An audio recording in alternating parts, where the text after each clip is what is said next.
Question number 7,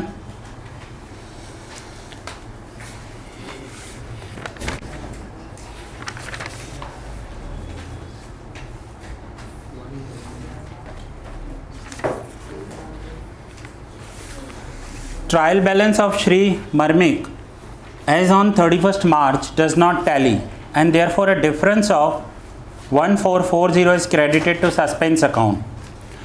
अब trial balance tally नहीं होता है, 99% तो हो जाता है, लेकिन जब ट्रायल बैलेंस टैली नहीं होता है तो आपने ट्रायल बैलेंस वाले चैप्टर में सीखा था कि जो भी अमाउंट का डिफरेंस आ रहा है उसे हम क्या करेंगे, सस्पेंस अकाउंट में।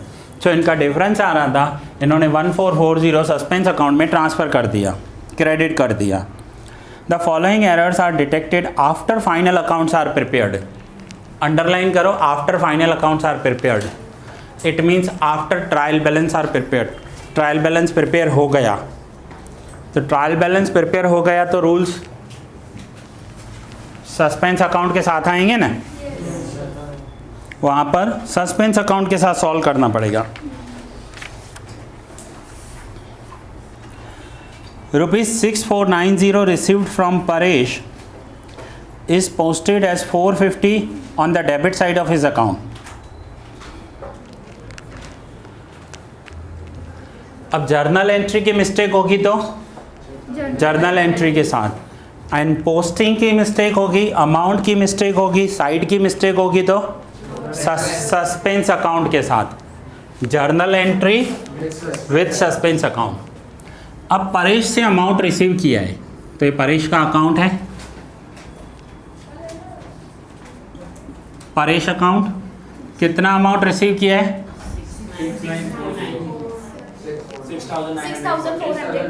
6,440। क्वेश्चन देखो, क्वेश्चन 6490 क्या करना चाहिए अगर परेश से रिसीव किया है तो,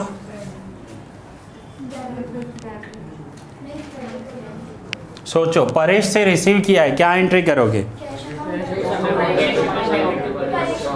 तो परेश में क्रेडिट होगा ना, कितना क्रेडिट होगा, 6490, ये करेक्ट अमाउंट है, लेकिन इन्होंने कितना लिखा है, 450, वो भी, तो एक तो 450 डेबिट साइड है, now undo what is wrong, तो 450 तो यहाँ लिखने पड़ेंगे, and do what is correct, 6490 correct है, सो दोनों को प्लस करो, तो टोटल हो गया 6940, क्रेडिट करना पड़ेगा। अब अगर परेश के अकाउंट में 6940 क्रेडिट करेंगे और ये आफ्टर ट्रायल बैलेंस मिस्टेक मिली है तो डेबिट करेंगे सस्पेंस अकाउंट में। चार्ट देखो, आफ्टर ट्रायल बैलेंस मिस्टेक मिलती है तो क्या करते हैं, जर्नल एंट्री, तो जर्नल एंट्री, और दूसरा अमाउंट का मिस्टेक हो, साइड का मिस्टेक हो, पोस्टिंग का मिस्टेक हो तो जर्नल एंट्री विथ। अगर यही मिस्टेक, ध्यान से समझना मेरी वर्डिंग्स को, अगर यही मिस्टेक ट्रायल बैलेंस बनाने से पहले मिली होती तो 6940 क्रेडिट करेंगे, यहाँ नोट लिखेंगे, यही करते थे ना, नोट लिखेंगे, और ये ट्रायल बैलेंस के बाद मिला है तो परेश अकाउंट को क्रेडिट करेंगे और सस्पेंस अकाउंट को डेबिट करेंगे। सो एंट्री होगी suspense account debit to Paresh account, ठीक है। Next, ₹3,560 paid for repairing expense were posted on the debit side of machinery account as 1560। Repairing के लिए पे किया है, मशीन अकाउंट में डेबिट कर दिया है, और वो भी रॉन्ग अमाउंट के साथ। अब दोनों अकाउंट्स बनाते हैं और दोनों अकाउंट्स को समझते हैं।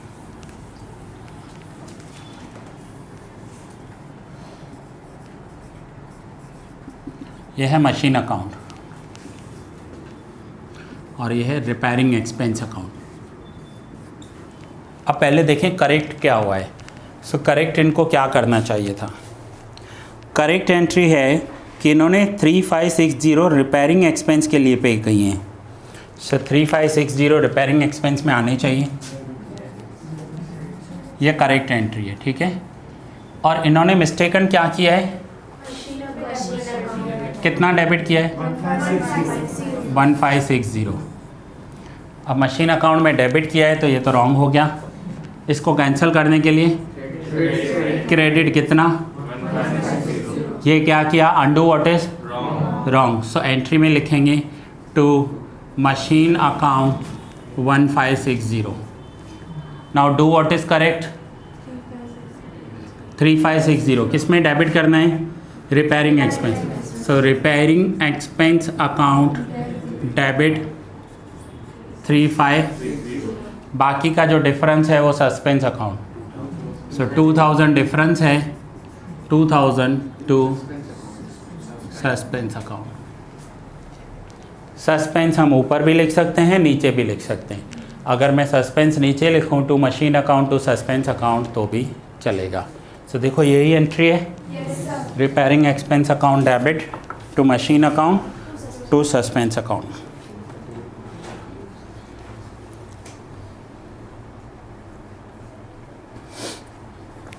Discount of 250 given by Palak is credited to his account as well as discount received account. अब पलक ने डिस्काउंट दिया है, पलक ने दिया है यानी हमें मिला होगा। अब डिस्काउंट रिसीव्ड अकाउंट इनकम होती है, क्रेडिट साइड होना चाहिए। डिस्काउंट रिसीव्ड अकाउंट कितना क्रेडिट है, 250। अब इनसे मिस्टेक क्या हुई है, ये 250 तो क्रेडिट किया ही है, ये तो करेक्ट किया है। पलक के अकाउंट में भी क्रेडिट कर दिया है। कौन सी एरर है, पोस्टिंग की एरर है। पोस्टिंग की एरर क्यों है, एक बार पोस्ट होता है ना, 2 बार पोस्टिंग कर दिया है, दोनों अलग अलग अकाउंट्स में। सो पोस्टिंग एरर है तो ये तो करेक्ट है, इसमें तो कुछ देखने की ज़रूरत ही नहीं है। डिस्काउंट रिसीव्ड अकाउंट इनकम होती है, क्रेडिट होना चाहिए, क्रेडिट हुआ है, अमाउंट भी सेम है, साइड भी सेम है, करेक्ट है, सब कुछ ओके है। मिस्टेक कहाँ हो गई कि दूसरी बार क्रेडिट कर दिया पलक के अकाउंट में। So now undo what is wrong. So यहाँ पर क्या करेंगे, Palak account debit, Palak account debit to suspense account, क्योंकि पोस्टिंग की एरर है। Journal entry with suspense account. So Palak account debit to suspense account, देखो है ये एंट्री, ओके।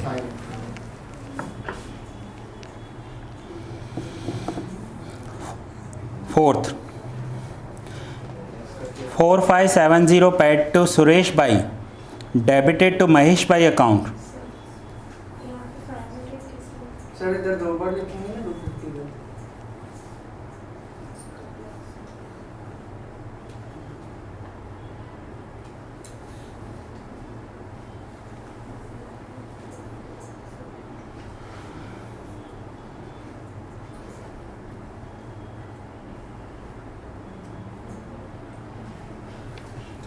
फिर से देखते हैं, फिर से ये पॉइंट देखते हैं। तो 500 है, पलक से गुड्स परचेज किए, सपोज करो 2500 के गुड्स परचेज किए 10% डिस्काउंट के साथ। सो एंट्री क्या होगी,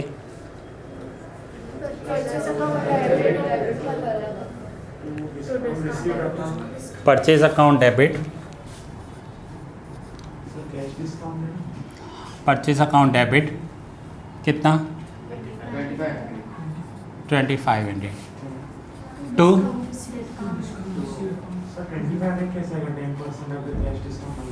2500 का 10% 250 होगा। सपोज करते हैं एंट्री ऐसी होगी तो डिस्काउंट रिसीव्ड हुआ है, ठीक है। अब पलक से डिस्काउंट कब रिसीव्ड होगा, जब हम परचेज करेंगे और कैश पेमेंट करेंगे। कैश डिस्काउंट लिखा जाता है, ट्रेड डिस्काउंट। अब कैश डिस्काउंट होता तो पलक का नाम ही नहीं आता ना फिर तो। So Palak purchase account debit to cash account ऐसा होता, and to discount received account. लेकिन अगर क्रेडिट पर है तो फिर डिस्काउंट नहीं होना चाहिए, डिस्काउंट नहीं होना चाहिए ना। और पलक से परचेज किया है और क्रेडिट पे परचेज किया है, कैश लिखा हुआ है, तो क्या होना चाहिए, डिस्काउंट नहीं होना चाहिए ना। कैश डिस्काउंट क्या होता है, कब मिलता है, कैश पेमेंट करते हैं तो पलक का नाम लिखने की ज़रूरत क्या है, परचेज टू कैश लिखेंगे ना। पलक का नाम लिखा है यानी डिस्काउंट नहीं मिला है ना। एंट्री फिर से रीड करते हैं, कुछ वर्डिंग्स की मिस्टेक्स भी है क्योंकि कुछ प्रॉपर भी नहीं दिया हुआ है। एक बार फिर से रीड करते हैं। Discount of 250 given by Palak is credited to his account as well as discount received account. Palak के अकाउंट में क्रेडिट होना चाहिए, डिस्काउंट रिसीव्ड अकाउंट में क्रेडिट होना चाहिए, बट इन्होंने पलक के अकाउंट में क्रेडिट कर दिया है। सर जब हम किसी को है ना पेमेंट भी करते हैं तो लोग हम लोगों को लास्ट में नहीं 250 देते हैं क्या? चलो वो भी दिया होता है, तो डिस्काउंट रिसीव्ड अकाउंट में तो क्रेडिट किया है, वो तो सही किया है। सो क्रेडिट कहाँ हुआ है, बस पलक में क्रेडिट नहीं होना चाहिए, पलक में डेबिट होना चाहिए, पलक में डेबिट होना चाहिए। देखो एंट्री समझते हैं, थोड़ा डीपली जाना होगा एंट्री में। समझो आपको पलक को 2500 देने हैं और पलक ने लास्ट में बोला 250 डिडक्ट करके दे दो, मुझे इसकी जर्नल एंट्री बताओ। पलक ने खुशी से कहा आपको 250 डिडक्ट करके दे दो। Palak account debit to cash account to discount received account. Palak account debit 2500 to cash account to discount received account 250। अब इसकी पोस्टिंग सोचो क्या होगी,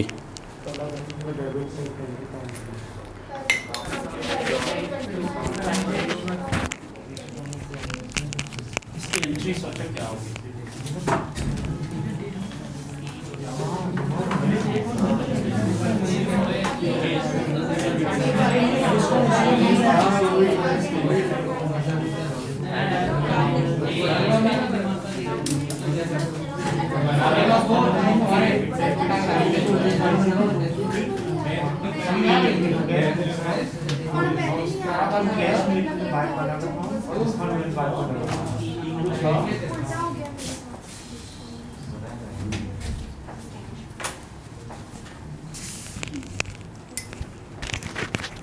चलो इसकी पोस्टिंग करो पहले।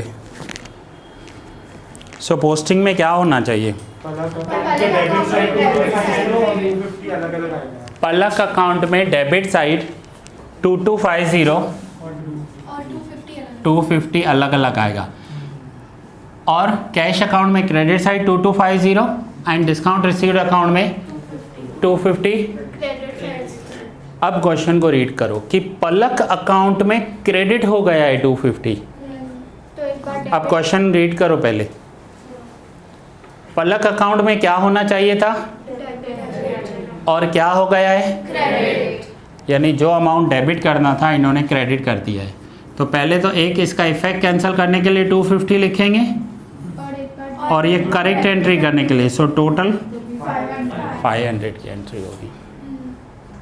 अब समझ में आया कि अगर पलक डिस्काउंट दे रही है तो वो हमें उसके अकाउंट में डेबिट करना होगा और इन्होंने क्रेडिट कर दिया है। अब क्लियर सब। नेक्स्ट क्या था,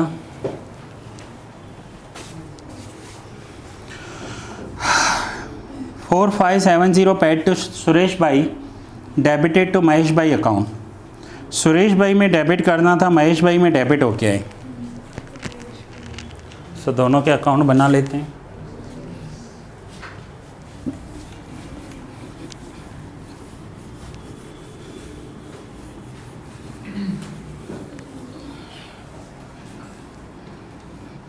सुरेश भाई अकाउंट,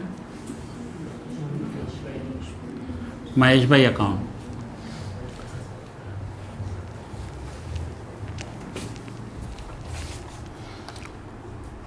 $4570 पेड टू सुरेश भाई। सुरेश भाई को पेड किए हैं तो करेक्ट एंट्री क्या होनी चाहिए, सुरेश भाई अकाउंट डेबिट टू कैश। ये करेक्ट एंट्री थी। मिस्टेक क्या हो गई है, कितना 2570। तो अब इसे कैंसिल करने के लिए 2570 क्रेडिट साइड, तो एंट्री होगी सुरेश भाई अकाउंट डेबिट 4570 टू महेश भाई अकाउंट टू सस्पेंस अकाउंट 2000। ठीक है। Total of purchase book is undercast 1000। Purchase का टोटल अंडरकास्ट हो गया है। कौन सी मिस्टेक है? चार्ट में देखो मिस्टेक कौन सी है, और वो कैसे सॉल्व होती है? Journal entry with suspense account. Purchase account में डेबिट साइड टोटल अंडरकास्ट हुआ है, परचेज अकाउंट डेबिट होता है और अंडरकास्ट हुआ है तो so purchase account debit 1000 to suspense account,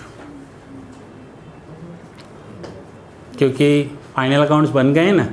so next option, और वहाँ पर क्या हुआ है, टोटल का मिस्टेक हो गया है। सो परचेज अकाउंट, यहाँ नोट्स आएंगे ही नहीं, यहाँ सब सस्पेंस अकाउंट के साथ ही होगा।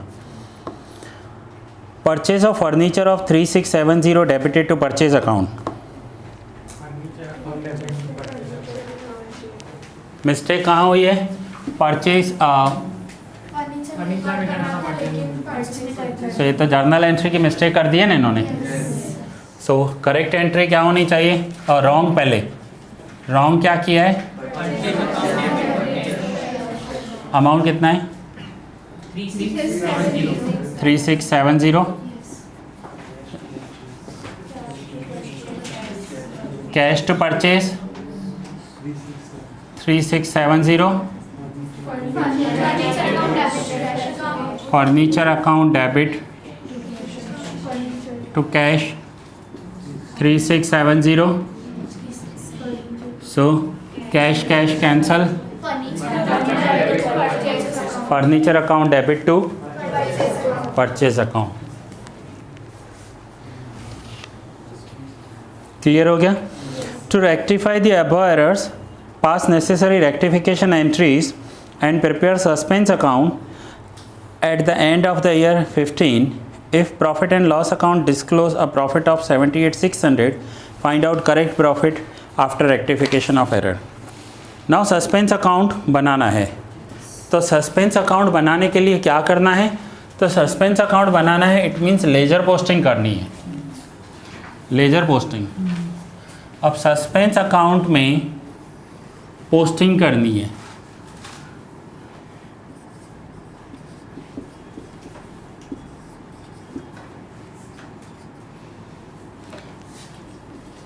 सस्पेंस अकाउंट में ओपनिंग बैलेंस कितना था जब सम स्टार्ट हुआ? तो देखो इन्होंने 1440 सस्पेंस अकाउंट में क्रेडिट किया है इन्होंने, ये इनका ओपनिंग बैलेंस था जब सस्पेंस अकाउंट इन्होंने, क्योंकि ट्रायल बैलेंस टैली नहीं हुआ तो इन्होंने सस्पेंस अकाउंट में ट्रांसफ़र कर दिया। सो बाय, अब पूरी जर्नल एंट्रीज देखो, एक एक जर्नल एंट्री, उसमें देखो सस्पेंस अकाउंट कहाँ कहाँ लिखा है हमने। सो फर्स्ट में डेबिट किया है, सस्पेंस अकाउंट डेबिट 6940, तो क्या लिखा है? 2। सो सस्पेंस अकाउंट में debit side 6940 to Paresh account, first entry ये है। सेकंड एंट्री में देखो सस्पेंस है, मशीन टू सस्पेंस, कितना क्रेडिट किया है? 2000। तो यहाँ पर क्या लिखेंगे? बाय पर्टिकुलर, तो आपको पता है ऑपोजिट लिखना है। फिर नेक्स्ट एंट्री देखो, फिर उसमें देखो सस्पेंस है कहीं पर 500, क्या लिखेंगे? बाय पलक अकाउंट, 2000 ओके 2000, क्या लिखेंगे? सुरेश भाई अकाउंट 2000। फिफ्थ में भी credit side 1000 by purchase account. हो गया? तो ये तो टैली हो जाएगा। अगर सारे इफेक्ट करेक्ट होंगे ना, मिस्टेक सारे मिल गए, तो ये टैली हो जाएगा। हो रहा है? Yes sir. ओके, यहाँ तक कुछ डाउट है? No sir. अब अगर मिस्टेक्स मिली हैं तो प्रॉफिट एंड लॉस पर कोई इफेक्ट करेंगे। कैसे? समझो किसी कंपनी में कोई एक्सपेंस का फ्रॉड हुआ है, कोई एक्सपेंस उन्होंने ज़्यादा लिख दिया है, से एग्जांपल पेट्रोल एक्सपेंस ज़्यादा लिख दिया है, अब मिस्टेक मिली, अब वो एक्सपेंस रिड्यूस होंगे। अगर कंपनी का एक्सपेंस रिड्यूस हो रहा है तो प्रॉफिट इंक्रीज होगा। तो इन्होंने पूछा है कि इन मिस्टेक्स को रेक्टिफाई किया जाए तो प्रॉफिट पे क्या फ़र्क पड़ेगा। अब वो भी कैलकुलेट करके बताओ। ज़रूरी थोड़े इंक्रीज होगा, डिक्रीज भी हो सकता है। देखो प्रॉफिट कब इंक्रीज होता है? सेल इंक्रीज होगी तो प्रॉफिट इंक्रीज होगा, लेकिन इनकम इंक्रीज होगी तो प्रॉफिट इनकम इंक्रीज होगी तो प्रॉफिट इंक्रीज होगा, या फिर एक्सपेंस डिक्रीज होंगे तो प्रॉफिट, और अगर एक्सपेंस इंक्रीज हो गए तो प्रॉफिट डिक्रीज होगा। तो अब आपको इंक्रीज डिक्रीज सोचना है। नेक्स्ट जो प्रॉफिट एंड लॉस अकाउंट बनाना है ना, उसके लिए आपको इंक्रीज डिक्रीज सोचना है। सो इंक्रीज डिक्रीज में first entry suspense account debit to Paresh account. अब जहाँ पर भी ये नेम होगा ना, वहाँ पर प्रॉफिट चेंज नहीं होगा। समझो मुझे आज एक ए स्टूडेंट फीस देकर गया, मैंने भूल से बी लिख दिया, कल पता चला, रेक्टिफाई कर दिया। अब नेम में मिस्टेक हुई थी तो उससे मेरा प्रॉफिट एंड लॉस तो डिक्रीज इंक्रीज नहीं होगा। सो अगर नेम लिखने में मिस्टेक हुई है तो प्रॉफिट में कोई फ़र्क नहीं पड़ रहा है। ठीक है, समझ में आया? सो फर्स्ट में क्या था? नेम था। अगर नेम इफेक्टेड है तो प्रॉफिट चेंज नहीं होगा। तो सॉल्यूशन में देखो क्या लिखा है हमने, profit loss remains unaffected. Second में रिपेयरिंग एक्सपेंस को डेबिट किया है, यानी एक्सपेंस इंक्रीज हो गए, एक्सपेंस इंक्रीज हुए तो प्रॉफिट को डिक्रीज करेंगे। सो सॉल्यूशन में देखो हमने क्या लिखा है, profit decrease because repairing expense debit किया है। क्लियर है? Third entry once again name है, अनअफेक्टेड रहेंगे। फोर्थ एंट्री में नेम है, अनअफेक्टेड रहेंगे। फिफ्थ एंट्री में परचेज अकाउंट डेबिट किया है। परचेज अगर बढ़ेगी तो लॉस होगा, लॉस होगा तो प्रॉफिट डिक्रीज होगा। सो अगर परचेज हम इंक्रीज कर रहे हैं तो प्रॉफिट डिक्रीज हो जाएगा।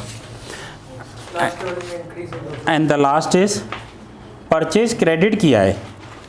परचेज हमेशा डेबिट होता है, लेकिन यहाँ परचेज को क्रेडिट किया है, यानी परचेज कम होगी। अगर परचेज को क्रेडिट किया है तो प्रॉफिट इंक्रीज होगा।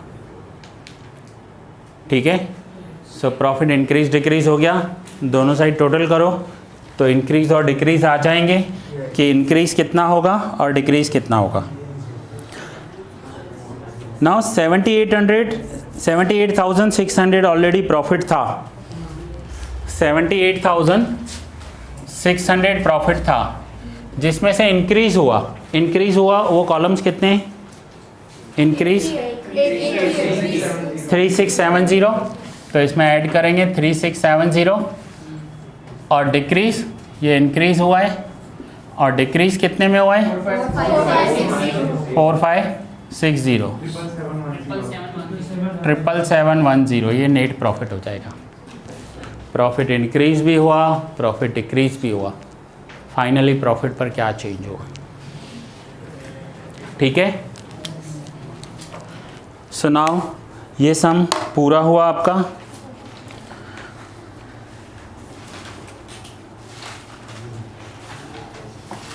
क्वेश्चन नंबर 8,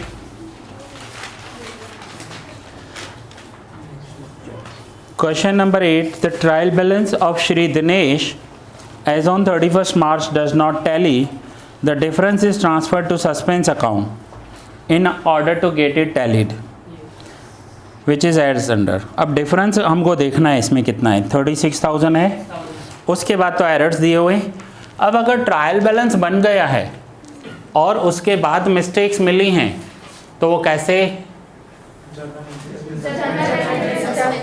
जर्नल एंट्री की मिस्टेक होगी तो जर्नल एंट्री से, एंड अगर टोटल अमाउंट साइड पोस्टिंग की मिस्टेक होगी तो journal entry with suspense account. ये क्वेश्चन आप होमवर्क में करोगे।